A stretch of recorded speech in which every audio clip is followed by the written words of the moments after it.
Okay, this is a day 26 summary, um, and the motto for today is basically probably going to be the motto of polyphasic sleep itself.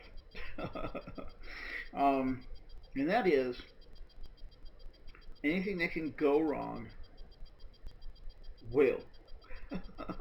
It's not original, but it certainly is true.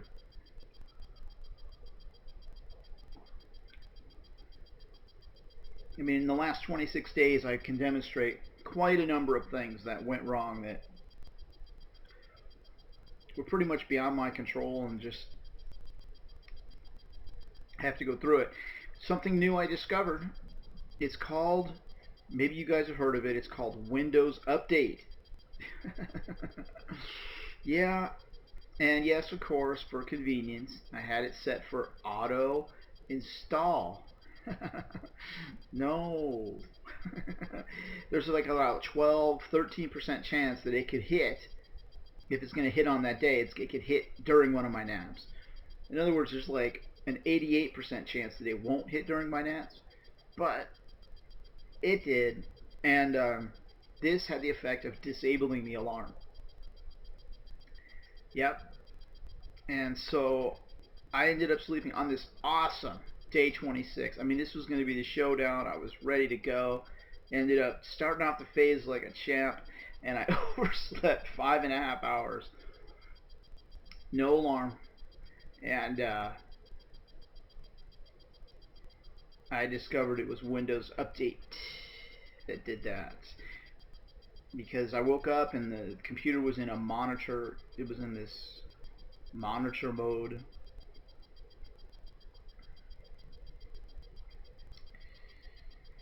So that's something you want to do if you're using your computer as an alarm, which I definitely recommend. You want to also make sure that you have the Windows Update. You know, you can auto download, but just don't auto install. Oh, because it could happen, and you never know when. And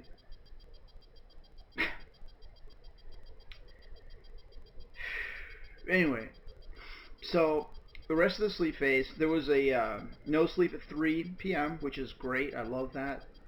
I have to have a no sleep. I gotta pay for that stupid oversleep. So I might as well put it right at 3 p.m. where I know it's gonna do the most good. And the rest of the phase is fine. Okay. Um, I don't know what day 27 is gonna look like. I have no idea. Day 28 will certainly be something to deal with. I mean, there's going to be something there. Um, yeah, and I just keep getting set back, and I'm in this cycle where I'm cycling through, getting set back, moving forward, trying to get to the point where I'm defeating that sleep deprivation. So, yeah, that's just the way it is.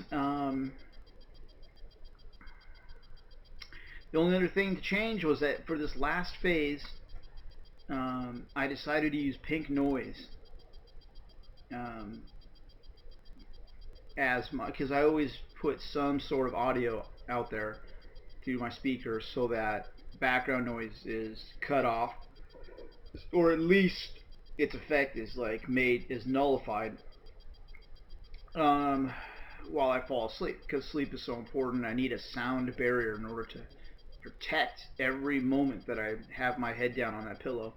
Um, Seem to like it. In fact, I'm playing it right now in the back of my headphones. While I'm talking to you, I'm listening to this pink noise, and it's pretty nifty. It's a special pink noise. It's called sweeping pink noise. By the way, you got to check that out. You should Google if you want to put that in YouTube. Sweeping pink noise. That's a really cool one. It's like 10 hours. The way it sounds, it's got this soothing effect to it in the background. It's like soothing, and then it's constantly changing, you know, and soothing as it's doing it. So it's really really interesting. I have no idea what the benefits are. If it's like a sort of an entrainment or what exactly it is, I have no idea. But working. And it's pretty much all I have to say. I mean, obviously, I've updated my security procedures to now include the Windows updates. Okay, so. Oh, and coincidentally, if anybody's interested, if you look at yesterday's video, there's comments there. That'll be day 25 video. There's a link to a guy that apparently has fully adapted to Dymaxion sleep schedule, and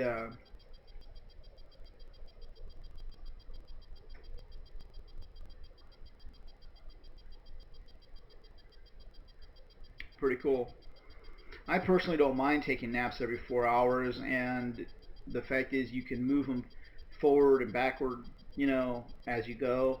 If you've already adapted, so I have enough flexibility there with it. I don't have a problem with it, um, but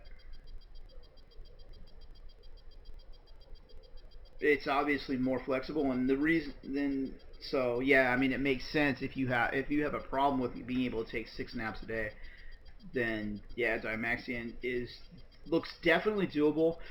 One of the things about it is that I did read in the guy's description um, all the classic signs of actual adaptation. They were all there, so I believe his report is genuine and that the Dymaxion actually does work. Um, so yeah, I think you can put confidence in it. Based on that, I'd like to know more people that have adapted Dymaxion. There's on the Polyphasic Society site. There's a link to this one woman that says she's been adapted for years or something, and but there's no blog to demonstrate it, and she's just charging money for her books and stuff on the website. So even though I believe that she has adapted, I don't have any evidence of it, but the fact that she went ahead and wrote a book on it, I mean, it's probably, and it is Dymaxion and everything. I mean, I disagree. She says something about there's, I mean, it sounded to me like she was saying you get brain damage because you don't adapt properly. And I'm like, what? That just didn't sound right to me. Um, but anyway, so there's people out there that have done the Dymaxion successfully. So yeah, I think it's definitely an option, and I just don't know much about it. Like the difference between Uberman and Dymaxion, like if it's easier or harder, or I really have no idea.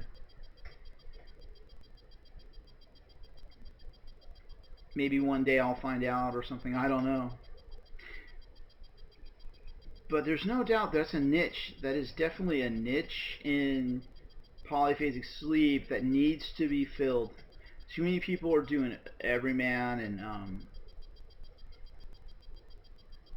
too many people have done Uberman already. So Dymaxion is definitely open territory. That's for sure. And well, that's enough on this phase. I'm definitely staying focused. Definitely going to make this happen. Really sick of being set back all the time. Um,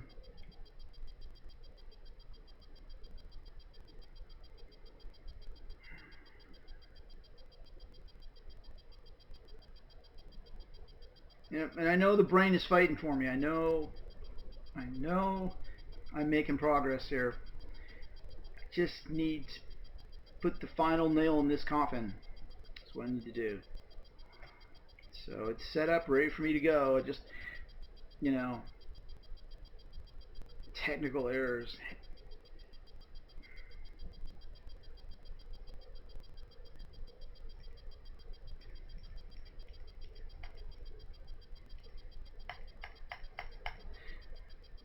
Yeah.